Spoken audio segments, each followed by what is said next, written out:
วีโก้500-600 ล้านราคาณปัจจุบันอยู่ที่สปป.ลาวเนาะรถ10-20 ปีเนาะก็ยังถึง500 ล้านแต่ว่าเป็นเงินไทยก็เกือบล้านบาทเนาะมาเบิ่งว่ามันแพงย้อนหยังทุกคน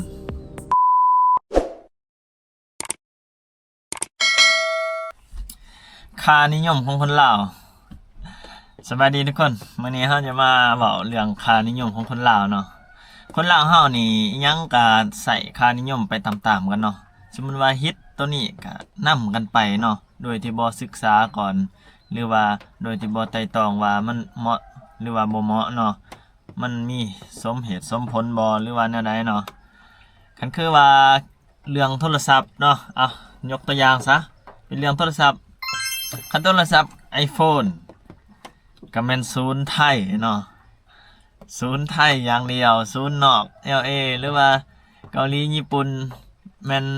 บ่มักเนาะแม่นบ่เอาโหลดแม่นมันบ่ดีโหลดต้องศูนย์ไทยอย่างเดียวคนลาวเฮาก็เกือบอย่างว่า 70% พุ่นละเนาะนำค่านิยมตามๆกันมาหลายตั้งแต่พุ่นละนึกดำบรรพ์พุ่นละก็ว่าการใช้บ่เป็นแต่ว่ายานพาหนะวัตถุสิ่งของหรือสิ่งต่างๆก็นำย้อนค่านิยมคำว่ารถก็รถไทยเนาะจักรไทยที่จริงก็ดีหั่นแหละเนาะของไทยมันก็ดีเบิดแต่กี้อันของจีนมันก็บ่ดีเนาะหรือว่าของที่ว่านอกจากของไทยของอื่นมันก็บ่ดีอีหลีเนาะแต่มาณปัจจุบันนี้ก็ของจีนก็มีแนวดีๆเข้ามาเนาะหลายอย่างคือกันเนาะคันว่าสิยกตัวอย่างโทรศัพท์ก็ของจีนก็ Oppo Vivo ก็จีนเบิดเนาะพวก Xiaomi Huawei มันก็ดีเบิดคือกันเนาะเทียบของต่างประเทศคือกันเนาะอันคือเฮาใช้ณปัจจุบันนี่ไล่เป็นว่ารถจักรหรือว่าสิ่งของต่างๆนี่เฮาใช้นี่ก็ของนอกเบิดเนาะเพียงแต่ว่าเขาได้มาตั้งโรงงานอยู่ไทยเนาะแล้วก็ส่งออกเฮาก็เลยติดปากกันมาว่าของไทยเนาะบางสิ่งบางอันก็ Made in Thailand แท้เนาะสิ่งของต่างๆก็ได้มื้อนี้เฮาสิมาเว้าเรื่องรถเนาะคันว่ารถก็ Vigo Revo เนาะ Toyota ซะคำว่า Vigo ก็ลาวเฮาก็โหฮิตกันมาตั้งแต่พุ่นแหละออกใหม่ๆแล้ว2010พุ่นแหละ Vigo แต่ตะกี้ก็บ่ทันหลายเนาะคันคือ Vigo ก็ยังเห็นย่อมๆในตัวเมืองบ่ถ้าเขตชนบทก็บ่ค่อยเห็นเนาะแต่มาณปัจจุบันนี้แถบเขตนอกเนี่ยเขาเศรษฐกิจเริ่มดีขึ้นเนาะกาแฟแพงมันแพงหรือว่ายางแพงสิ่งต่างๆแพงขึ้นมาเนาะวีโก้เป็นรถที่ว่าฮิตซื้อหลายที่สุดทันทีวีโก้มันเป็นรถเก่าแล้วเนาะอันนี้ก็บ่ได้หมายถึงผู้ใดเนาะหรือว่าบ่ได้ว่าสิไปเจาะจงให้ซังเนาะเงินก็เงินเขาเนาะอันนี้สิทธิ์ของเขาเฮาเพียงมาเว้าเรื่องค่านิยมของคนซื่อๆทันทีวีโก้มันก็รถเป็น10ปลายปีเนาะมันก็มีสำรุดเนาะมันก็หลายอย่างแล้วเนาะเรารถใช้งานมาแล้วเนาะเป็นตื่มไปเป็นมือ2ผู้โดกแน่หรือว่าตามปีนเนาะแต่ราคาบ่เคยตกเนาะบ่คือรถพวกตระกูล Nissan เนาะ Mazda เนาะทั้งที่เป็นรุ่นใหม่ปีใหม่แต่ราคาหันซัมมิโกหรือว่าปีเก่าเนาะคือณปัจจุบันนี้ก็ Mazda จับต้องได้เนาะคันว่า BT 150นี่ปี2018-19หรือว่า2020เนาะนาวาร่าบ่เป็นจังซั่นมิตซูจังซั่นเนาะรถนอกกระแสคือว่าลาวนี่เต็มมีแต่ Toyota เนาะในประเทศลาวเฮานี่ส่วนหลายนี่มัน Toyota กับ Isuzu ก็ยังเป็นห้อง Toyota Toyota เนาะเป็นเบอร์1บางคนก็หลายฝ่าหลายปีเนาะเก็บเงินมาก็ซ้ำสิได้รถคันหนึงเก็บเงินมาได้ก็ไปซื้อ Vigo เนาะได้รถดีก็ดีไป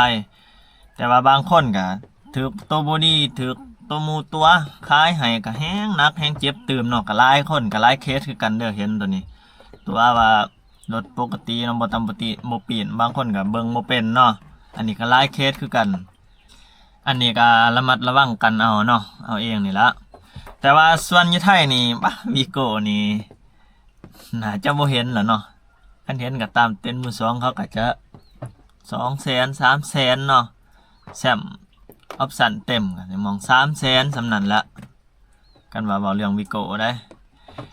เดี๋ยวเราจะมาฟังนํกันเจ้าของห้านผู้เพิ่นเอารถมาขายเพิ่นก็ยังบ่เข้าใจคือกันเนาะเป็นหยังวิโก้ก็ยังราคาตึงเลยเดี๋ยวมาฟังนํกันเลยเนาะ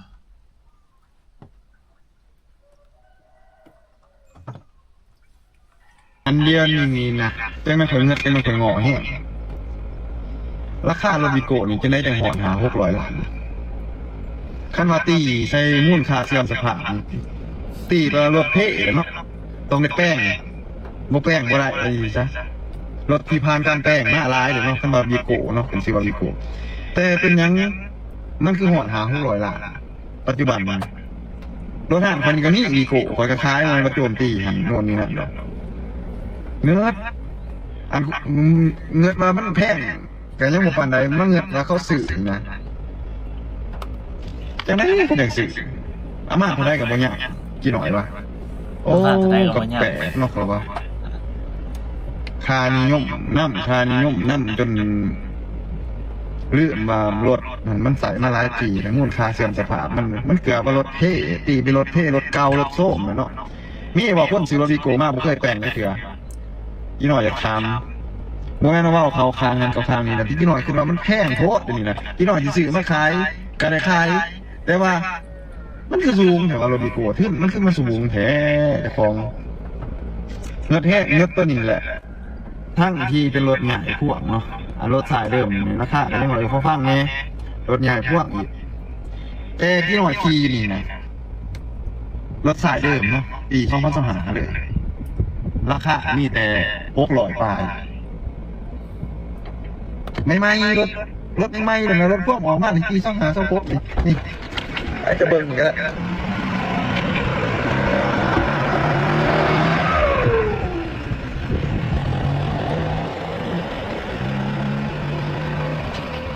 น่าว่าละเลย ผมว่าเวลาเรือนก็มีโกน้อยเดียว เรียนกันหน่อยเดียว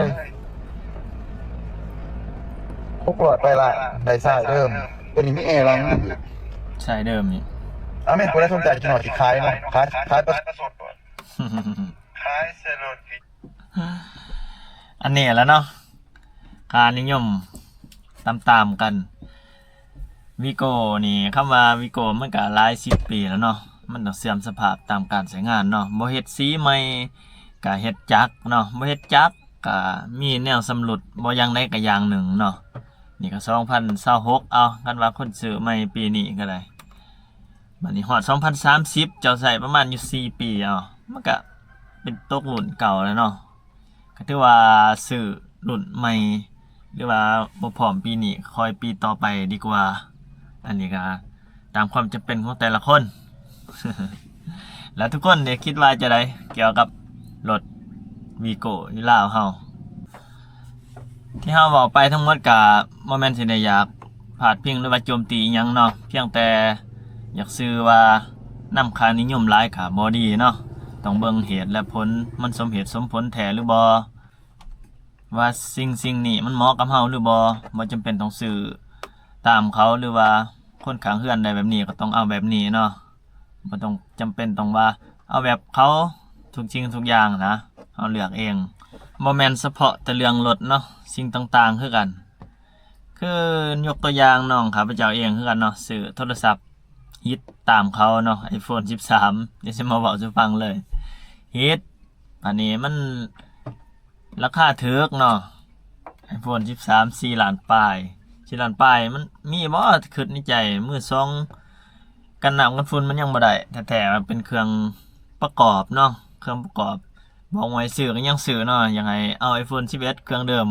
ก็บ่เอาอยากได้ iPhone 13ใส่มาบ่พอเดือนปลายแมปแล้วเด้ไปก็เบิดประกันเขาก็เบี่ยงซ้ายเบี่ยงขวานะเนาะ